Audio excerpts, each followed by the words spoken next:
Hello everyone, আসসালামু আলাইকুম। আজকে আমরা উচ্চতর গণিত প্রথম পত্র যোগজীকরণের দিনাজপুর বোর্ড 2023-এ আসা যে প্রশ্নটি, এই প্রশ্নটি সমাধান করার চেষ্টা করব। তো এখানে আমাদের উদ্দীপক দেওয়া আছে f of x equal sin x, আর দেওয়া আছে g of x, y equal একটা সমীকরণ দেওয়া আছে 9x square plus 25y square minus 225, আর নিচে আরেকটা মান দেওয়া আছে, সেটা হচ্ছে h of x is equal x minus 3। তো ক এর সাথে যেহেতু উদ্দীপকের কোনো সম্পর্ক নেই, আমরা কটা আগে সলভ করে ফেলি। তো এখানে আমরা আগে কটা সলভ করতেছি। ক এ কি দেওয়া আছে, ইন্টিগ্রেশন 4 minus 3x হোল পাওয়ার হিসেবে আছে 3/2। এই x এর সাপেক্ষে এটার ইন্টিগ্রেশন মানটা নির্ণয় করতে হবে। তাহলে আমরা লিখে ফেলি যেটা দেওয়া আছে 4 minus 3x 3/2 dx। তো এই ক্ষেত্রে আমরা খুব সাধারণ নিয়ম, আমাদের একদমই বেসিক যে ফর্মুলাটা x to the power n এর ইন্টিগ্রেশনের ফর্মুলা, এটা দিয়েই আমরা করে ফেলবো। দেখো এই পুরোটাকে যদি আমরা x ধরি তাহলে আমাদের ফর্মুলা হবে x উপরে যেটা পাওয়ার থাকবে তার সাথে 1 যোগ, রাইট? আর নিচে কি হবে, নিচেও সেম যে পাওয়ারের সাথে 1 যোগ, কিন্তু এখানে কথা হচ্ছে x কিন্তু একা না, x এর সাথে সহগ আছে। 4 যেহেতু 4 এর সাথে x নাই, সো নিচের ব্যাপারে এটা আসবে না। তো আমরা জানি যে x এর সাথে যদি কিছু থাকে, যেমন a x to the power n, এই ফর্মুলাটাকে যদি আমরা x এর সাপেক্ষে ইন্টিগ্রেশন করতে চাই, তাহলে এটার যে ফর্মুলা আসবে, সলিউশনটা হবে সেটা হচ্ছে x to the power n plus 1, মানে সামনে তো থাকবে এ থাকলো, আবার নিচে কি হবে, যে সবটা আছে সেটা দিয়ে ভাগ হবে, আবার যে পাওয়ারটা আছে তার সাথে 1 যোগ হবে। বুঝতে পারছি? এটা হচ্ছে ওভারঅল এই ফর্মুলাই পড়বে। তো এই ফর্মুলা পড়লে দেখো এখানে x এর সাথে কি আছে, সহগ আছে -3, তাহলে সেই -3 সহগটা আগে নিচে ভাগ হয়ে যাবে। এর সাথে কি হবে, আমাদের যে পাওয়ারটা ছিল তার সাথে 1 যোগ প্লাস 1, আর যেহেতু এটা লিমিট নাই, সো আমরা অবশ্যই প্লাস c অর্থাৎ একটা কনস্ট্যান্ট মান দিব। তো এখন এটা ক্যালকুলেশন করলে যে মানটা পাবো সেটাই হচ্ছে আমাদের অ্যানসার। এটা ক্যালকুলেশন করলে কি পাবো, 4 minus 3x পাওয়ার হিসেবে থাকবে 3 plus 2/2, আর নিচে থাকবে -3, ভেতরে থাকবে হচ্ছে 3 plus 2/2, লসাগু করে দিছি। তো এখন এখানে থাকে 4 minus 3x plus c আছে 3x, পাওয়ার থাকে 5/2, আর নিচে থাকে -3 into 5/2। তো এটাকে আমরা যদি এখন 4 minus 3x 5/2 ক্যালকুলেশন করলে হয় উপরে 15/2, সাথে একটা মাইনাস আছে। তো এটা আরো সিম্পলিফাই করতে পারি, যে হচ্ছে এই দুইটাকে, মানে এটাকে সাইডে এনে দুইটাকে উপরে চলে আসবে, তাহলে সেই ক্ষেত্রে আমাদের হয় হচ্ছে -2/15 4 minus 3x 5/2 plus c, আর এটা হচ্ছে আমাদের প্রশ্ন উত্তর। আশা করি বুঝতে পারছি, খুবই সিম্পল ছিল। জাস্ট আমাদের x to the power n যে ইন্টিগ্রেশনের শুরুর ফর্মুলাটা, এটা দিয়েই এই ম্যাথটা খুব সহজেই সলভ হয়ে যায়। ঠিক আছে, ওকে। এখন আমরা ক্ষয়ে দেখি কি বলছে। ক্ষয়ে বলছে যে ইন্টিগ্রেশন লিমিট হিসেবে আমাদের আপার লিমিট আছে π/2, লোয়ার লিমিট আছে 0, আর আমাদের ভেতরে যে ফাংশনটা আছে সেটা হচ্ছে f of x square into f of 3x dx, অর্থাৎ এই জিনিসটাকে x এর সাপেক্ষে কি করতে হবে, ইন্টিগ্রেশন করে মানটা নির্ণয় করতে হবে। তো আমরা লিখি খ, দেওয়া আছে কি দেওয়া আছে আমাদের, f of x equal sin x, right? তাহলে দেখো আমাদের এই ভেতরে f of 3x আছে, আমরা এখান থেকে f of 3x এর মানটাও পেতে পারি। f of 3x টা কি হবে, জাস্ট এই যে sin x এর জায়গায় 3x হবে, তাহলে sin 3x, গট ইট? ওকে, এখন আমরা লিখব, এখন integration upper limit π/2 lower limit 0 second bracket f of x square into f of 3x, এটাকে ইন্টিগ্রেট করবো কার সাপেক্ষে, dx এর সাপেক্ষে। ওকে, তো এখন আমরা জাস্ট এফ অফ এক্স এর যে যার জায়গায় মান আমরা বসাই দিচ্ছি, তাহলে pi by 2 0 F of x square, তাহলে কি হবে সাইন স্কোয়ার এক্স হবে, তাহলে লিখে দিলাম যে sine square x into f of 3x, F of 3x মানে sign 3x, sign 3x dx। এখন দেখো এটা নর্মালি আমাদেরকে হচ্ছে কি করতে হবে, সমাধান করে একটা মান নির্ণয় করতে হবে, তাই না?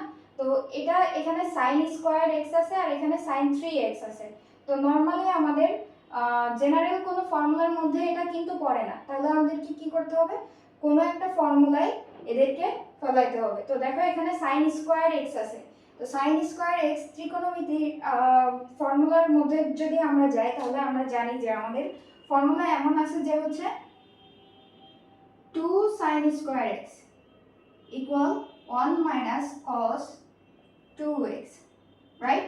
এমন একটা ফর্মুলা আছে না? তো আমরা চেষ্টা করব ওই ফর্মুলায় আকারেই ফেলতে। এখন দেখো এখানে শুধু sin square x আছে, 2 নাই, তো আমাদেরকে কি করতে হবে, সামনে একটা 2 আনতে হবে, আর সামনে একটা 2 আনার জন্য আমাদেরকে অবশ্যই 2 দিয়ে ভাগও দিতে হবে। তো আমরা এই যে হাফ দিয়ে সামনে আগে ভাগ দিয়ে নিলাম, যেহেতু এটা কনস্ট্যান্ট মান, সো আমরা ইন্টিগ্রেশনের বাইরেও এটাকে রাখতে পারি, আর পাই বাই 2 0। এখন বলতে পারো যে 2টাকে কেন ভেতরে রাখতেছি, কারণ 2টাকে আমরা ফর্মুলা হিসেবে ব্যবহার করব এই জন্য। তাহলে 2 sin square x into sin 3x dx, বুঝতে পারছি? তারপরে দেখো হাফ, এটা মুছে দেই, half pi by 2 0 2 sin square x 1 minus cos 2x into sin 3x dx, okay, half.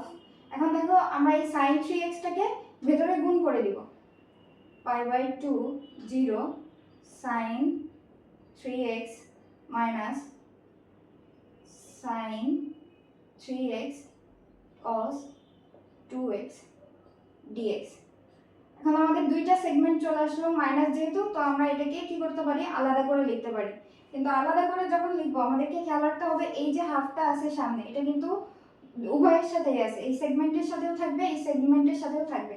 তো আমরা এটাকে হাফটাকেও আলাদা করে দিব, যে half pi by 2 0 sin 3x কে একসাথে রাখবো dx মাইনাস আবার হাফ, এই হাফটা কিন্তু এই হাফ যেহেতু সবার সাথেই গুণ আকারে আছে, সো আমরা আলাদা করার সময় হাফটাকেও গুণ করে দিব, অথবা কেউ চাইলে থার্ড ব্র্যাকেট দিয়ে একসাথে করে দিতে পারে, ঠিক আছে? পাই বাই 2 0, এখানে আমাদের আছে sin 3x cos 2x dx। এখন এটাকে আমরা ইজিলি হচ্ছে ইন্টিগ্রেশন করতে পারি, sin 3x কোন ফর্মুলায় করবে, দেখো sin mx, এটাকে ইন্টিগ্রেশন করলে মনে আছে ফর্মুলা কি হবে, সেটা হবে আমাদের মাইনাস cos mx, আবার যে mটা গুণ আকারে আছে সবটা, এটা নিচে ভাগ আকারে বসবে, বুঝতে পারছি? তো এই ফর্মুলা দিয়ে আমরা এখানে ম্যাথটা করব। হাফ থাকলো সামনে, sin 3x কে ইন্টিগ্রেশন করলে আমাদের আসবে মাইনাস cos 3x বাই 3, আর যেহেতু লিমিট আছে upper limit pi by 2 lower limit 0 minus half. এখন দেখো এটা কিসের ফর্মুলা পড়ে, sin, এখানে একটা আলাদা মান আছে 3x আর cos এর সাথে আলাদা একটা মান আছে cos 2x। এখন দেখো নরমালি এখানে আমাদের sin a sin cos b, কিন্তু sin a cos b এর কি কোনো আলাদা ফর্মুলা আছে, শুধু sin a cos b এর না, কিসের ফর্মুলা আছে তাহলে, আমাদের হচ্ছে 2 sin a, এখানে লিখি আমাদের 2 sin a cos b, এটার ফর্মুলা আছে, তাই না? তো এটার ফর্মুলাটা কি মনে আছে নিশ্চয়ই সবার, এটার ফর্মুলা হচ্ছে sin a plus b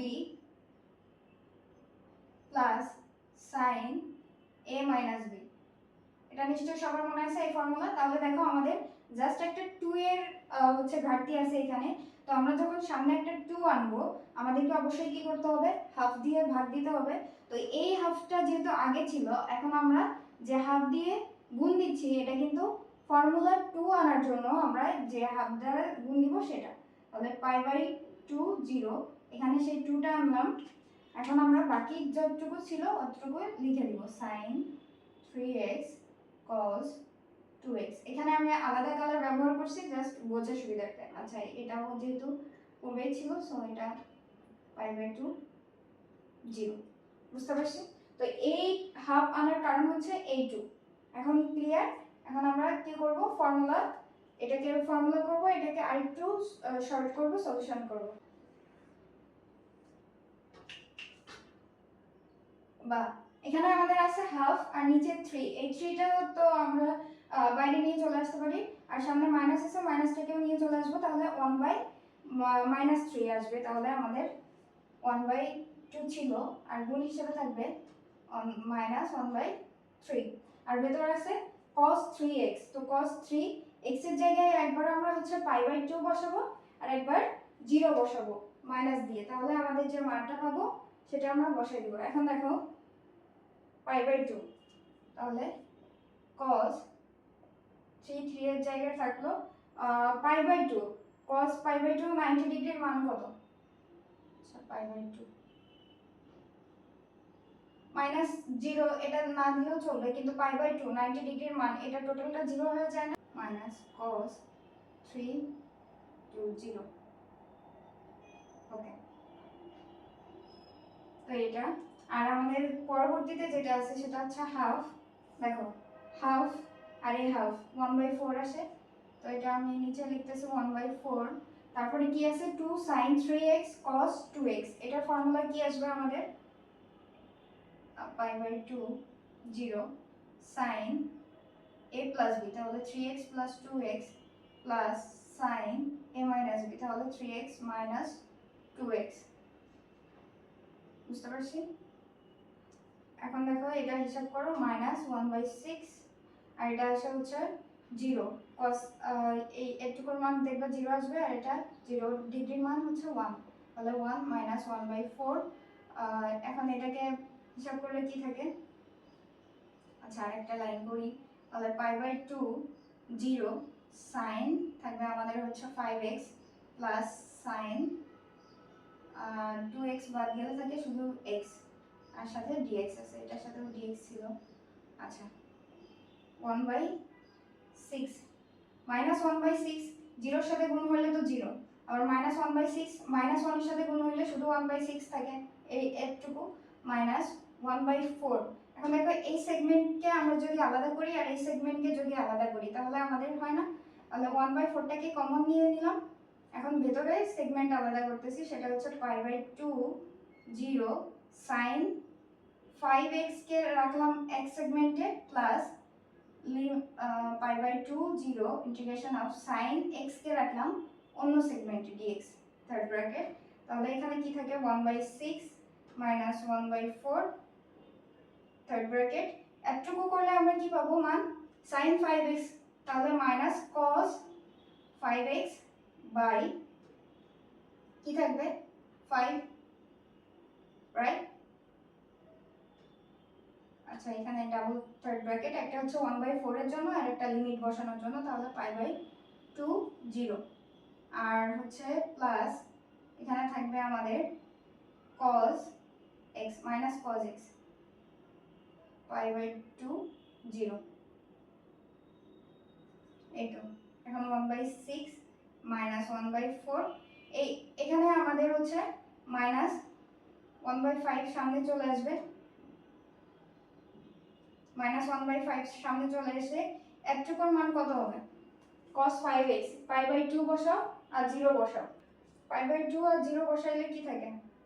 same এটার মতো 0 -1, তাহলে এখানে থাকে 0 -1 প্লাস এখানেও কি থাকে 0 -1, 0 -1।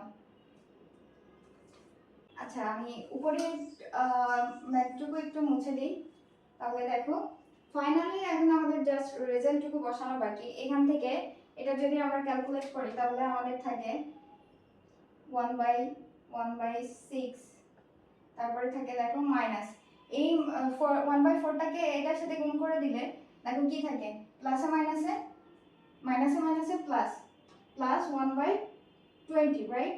0 - 1, আবার প্লাস ওই সাইডে গেলে 4 ইসের সাথে প্লাস হয়ে যাবে না, মাইনাসের সাথে, তাহলে প্লাস 1/4।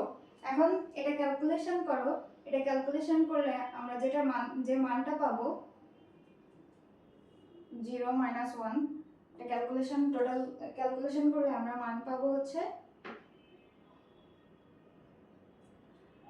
1/6 minus 1/20 minus 1/4। ডিরেক্ট ক্যালকুলেটরে বসাই দাও, ক্যালকুলেটরে বসাই দিলে আমরা পাবো -8/60, which is 4 দিয়ে কাটাকাটি করো তাহলে -2/15, আর এটা হচ্ছে আমাদের অ্যান্সার।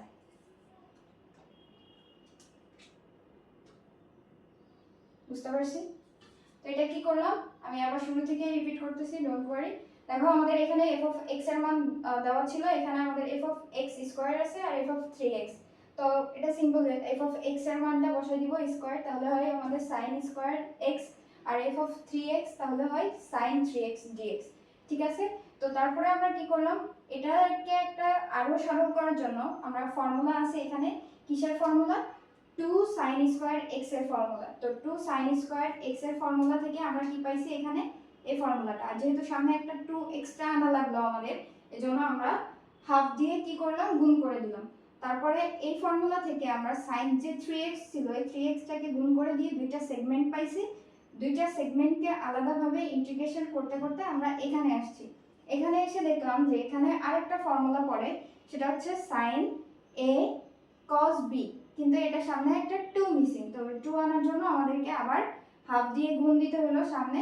তারপরে আমরা ফর্মুলা ফেললাম, সেটা হচ্ছে sin a plus b plus sin a minus b।